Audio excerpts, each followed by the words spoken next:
आज हम पढ़ेंगे समांतर प्लेट संधारित्र की धारिता जबकि उसके अंदर आंशिक रूप से कोई परावैद्युत पदार्थ भरा हो।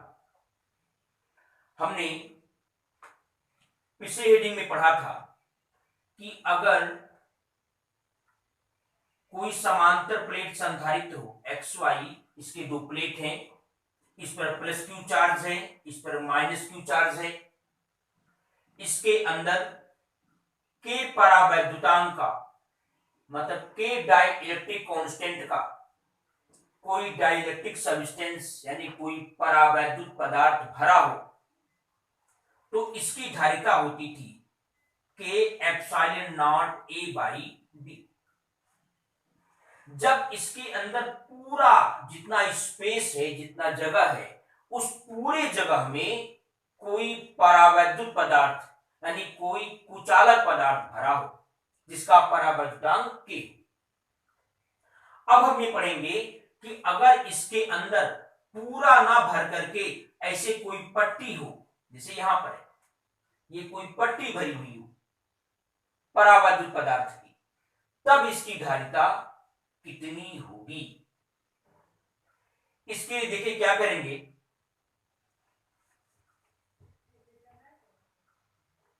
ये एक्स वाई प्लेट है तो इसके कारण वैद्युत क्षेत्र यानी इलेक्ट्रिक फील्ड होगा।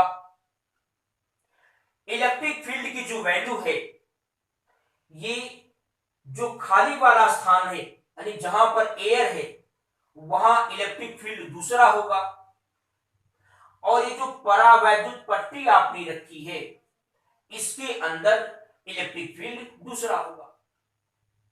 तो पहले हम ये निकालें कि जो वायु वाला भाग है यहां से यहां तक के बीच की दूरी स्मॉल डी है, जो आपने पट्टी भरा है इस पट्टी की मोटाई स्मॉल टी है, मतलब डी माइनस टी दूरी में वायु होगा।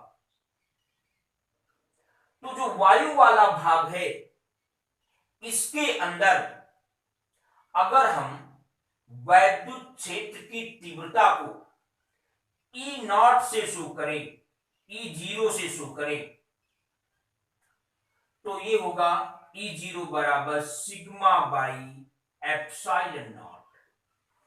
सिग्मा क्या होता है? सिग्मा है आवेश का पृष्ठ घनत्व, सरफेस चार्ज डेंसिटी, जिसकी वैल्यू कितनी होती है Q बाई ए। हो जाएगा Q बाई ए माने इस प्लेट का क्षेत्रफल, तो सिग्मा के स्थान पर हो जाएगा Q by A epsilon not. ऐसे ये कहां पर आया वैद्युत क्षेत्र? ये जो खाली वाला स्थान है, जो वायु वाला पार्ट है उसमें। इसी प्रकार ये जो परावैद्युत वाला भाग है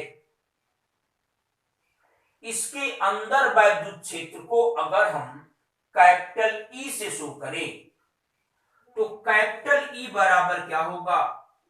इसी तरह से होगा सिग्मा बाई के एप्सिलॉन नॉट, यानी Q बाई होगा के एप्सिलॉन नॉट ए, इतना होगा।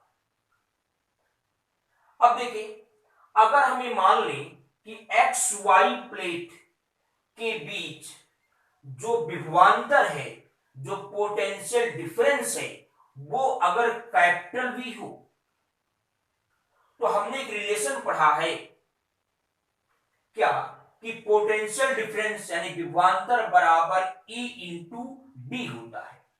डी का मतलब दोनों प्लेटों के बीच की दूरी। तो यहां देखिए, यहां पर दो दो वैद्युत क्षेत्र है, एक वैद्युत क्षेत्र है वायु वाले पार्ट में, तो वायु वाले पार्ट में वैद्युत क्षेत्र ई जीरो है, और जो वायु वाला पार्ट है वो कितने हिस्से में है, कितने भाग में है? वो है डी माइनस टी दूरी में। तो इसलिए जो वायु वाला भाग है, जो खाली वाला स्थान है, इसमें विभवांतर हो जाएगा कितना? E zero into D minus T. क्योंकि जो E0 है, हमने भी पढ़ा कि E का जब दूरी में गुणा करेंगे तो हमें क्या मिलेगा, विभवांतर। तो वायु वाले भाग में जो वैद्युत क्षेत्र है वो E0 है, और वायु वाले भाग की जो दूरी है यानी जितने पार्ट में वायु है वो कितना है, d-t है। तो हो गया E0 इंटू d-t। फिर देखें ये जो परावैद्युत वाला पार्ट है इसका वैद्युत क्षेत्र कितना है, E, और ये T दूरी में है तो E इंटू टी। तो ये विभवांतर हो गया इस परावैद्युत पार्ट वाले दोनों सिरों के बीच, और ये वैद्युत क्षेत्र होगा वायु वाले भाग में।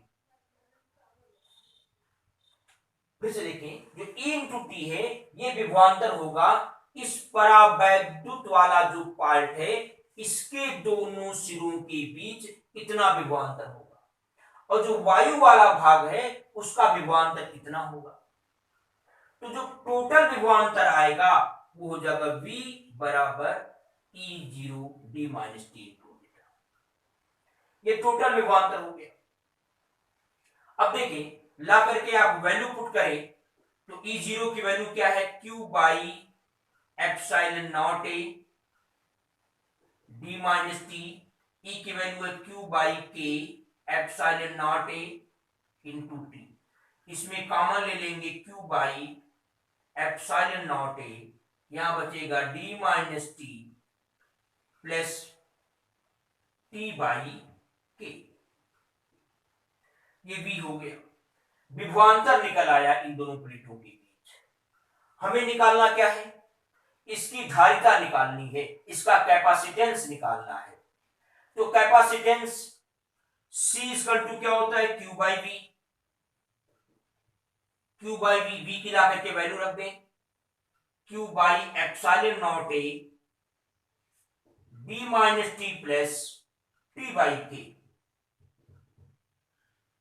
Q कैंसिल हो जाएगा तो C इक्वल टू क्या आएगा, एप्सिलॉन नॉट A ऊपर जाएगा, बाई होगा d-t plus T by K, इतना होगा।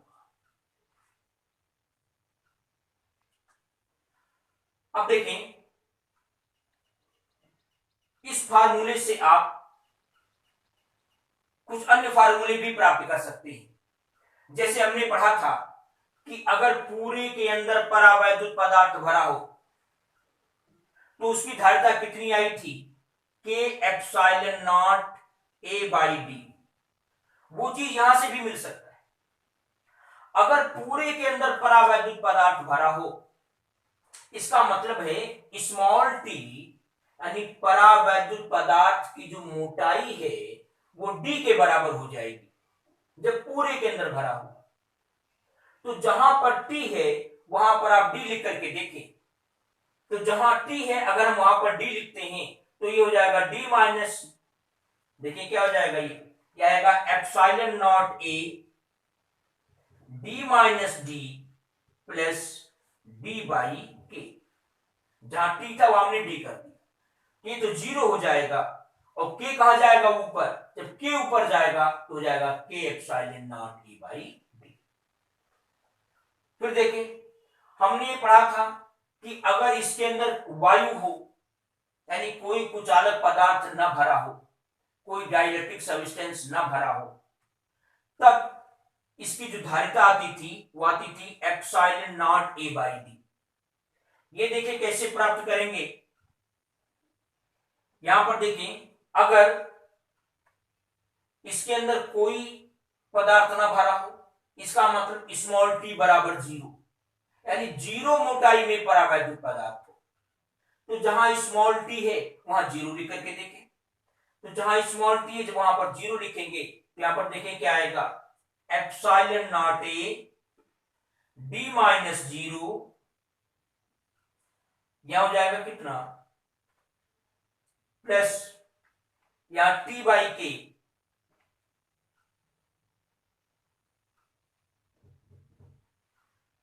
T by K। हम क्या कह रहे हैं कि जब पूरे मतलब परावैद्युत पदार्थ जो है ये इसमें ना हो, इसमें अगर ना हो परावैद्युत पदार्थ तो जहां पर टी है वहां पर हम क्या लिख देंगे, जीरो। तो आ जाएगा 0/k। तो देखिए 0/k, ये पूरी वैल्यू जीरो आ जाएगी, तो क्या बचेगा, epsilon naught a by D. ये हो गया।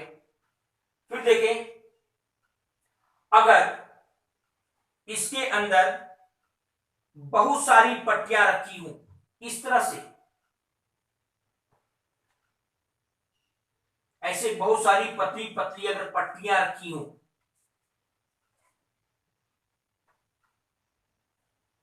इसकी मोटाई T1, इसकी मोटाई T2, इसकी मोटाई T3, ऐसे ऐसे मान लें n पट्टियां रखी हूं, इसका परावर्तांक K1 है, इसका K2, इसका K3, इस तरह से ऐसे अगर n पट्टियां रखी हूं, तो उस दशा में इसका जो फार्मूला होगा वो हो जाएगा C is equal to epsilon naught a, यहां हो जाएगा d minus T1 plus T2 plus and so on Tn,